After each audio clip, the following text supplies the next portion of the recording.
trade talks, I would say. Let me bring in the call that happened.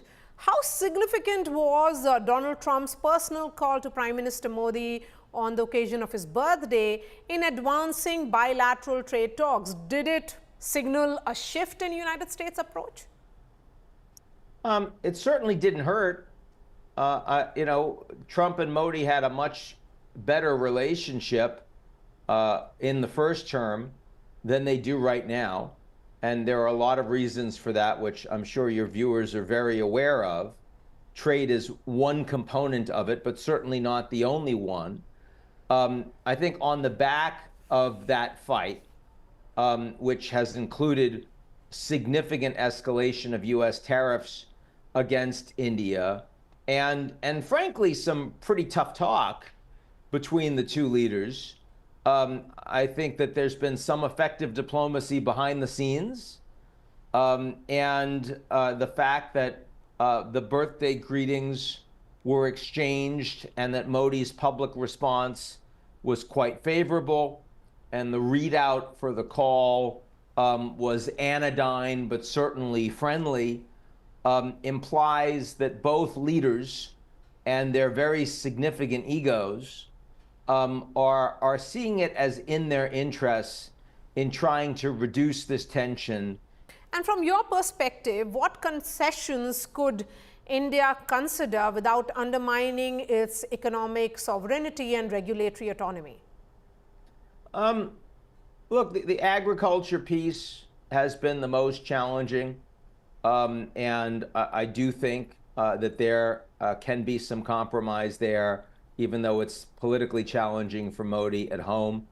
I think India is capable of speeding up their diversification away from Russia on the security side, because Russia doesn't have spare parts that are available given their war in Ukraine. The quality of their defense manufacture is poor. In return, the United States could potentially increase the kinds of technology that they are providing India access to.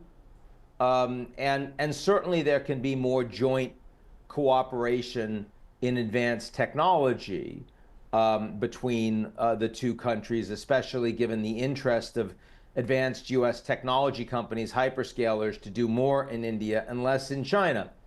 There are some areas that we're not going to see cooperation. I don't see the Indians stopping their purchasing of Russian oil at a discount under any circumstance. I don't see that. Mr. Bremmer, President Trump has been repeatedly called a transactional leader. In fact, according to a report by Jefferies, Trump's personal peak, within quotes, was behind the US imposing an unprecedented 50% tariff on India. Then how can India place faith in US commitments when Donald Trump's decisions appear rooted more in personal impulses than in strategic considerations? It's a very fair question.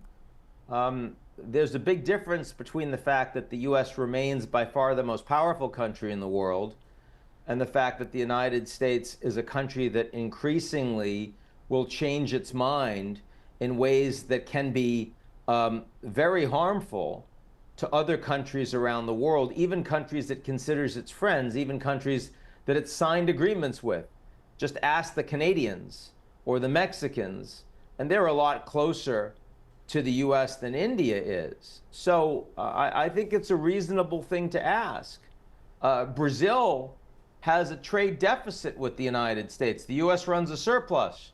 And Trump decided that he's going to savage the Brazilian economy, not because of trade, but because he doesn't like what the Supreme Court, not the president, the Supreme Court did to rule against his friend, the former President Bolsonaro, 27-year jail term. I mean, if you're Brazil, how can you rely on the United States when they directly intervene in your political sovereignty in such a way? And of course, the answer is you can't.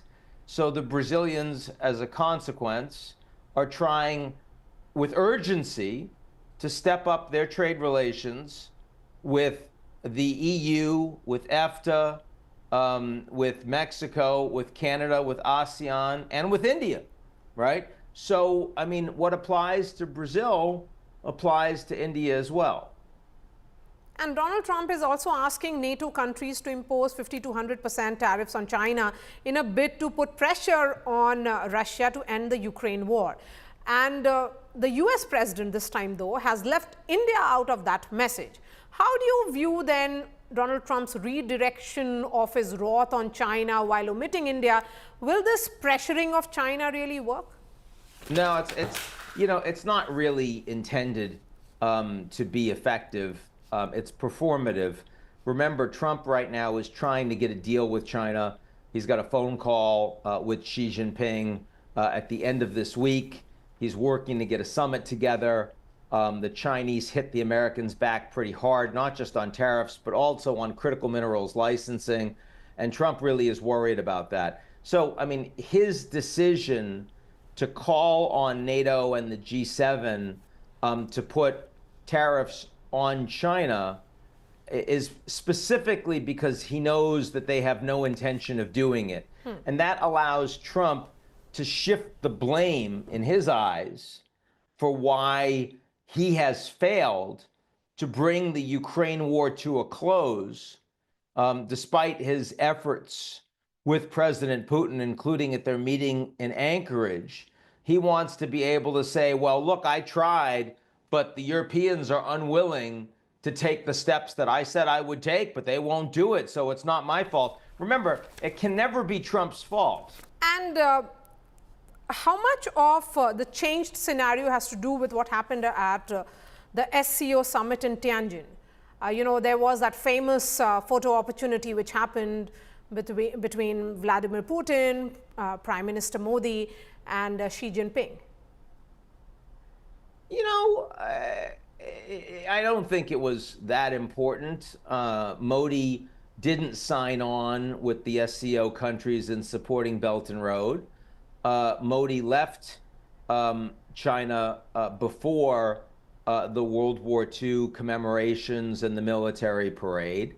I think if there was one photo that really did have an impact in the White House, it was Modi's decision to share the limousine ride with Putin in the same way that Trump invited Putin to do the same in Anchorage. And that was really, you know, a very orchestrated message by the Indian Prime Minister to Trump. And how hopeful are you of the Quad Summit here in New Delhi? This revival of SCO, what does it really mean for Quad?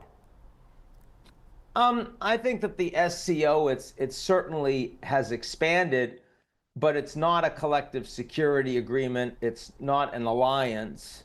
It's much weaker than the Saudi-Pakistan agreement that just came about. These are different countries with different motivations. You know, even the Central Asian countries, you know, I mean, they have a much stronger relations with China. Russia's very unhappy with that, right? That's part of the former Soviet Union. So I don't think the SCO really is very present in the minds of American decision makers thinking about policy on the global level. I also would say that the Quad is becoming much itself more open to question. You know, in part, the United States has raised questions of whether they can go ahead with their commitments to the Australians on submarines because they might need those submarines themselves. There's a lot of pressure on Japan, which helped to make the Japanese government fall with a $550 billion commitment of investments that will be directed by the president himself, all of which has to be committed, or else more tariffs by the end of Trump's term. So I would say the Quad is itself becoming more transactional because that is the orientation of the most powerful country.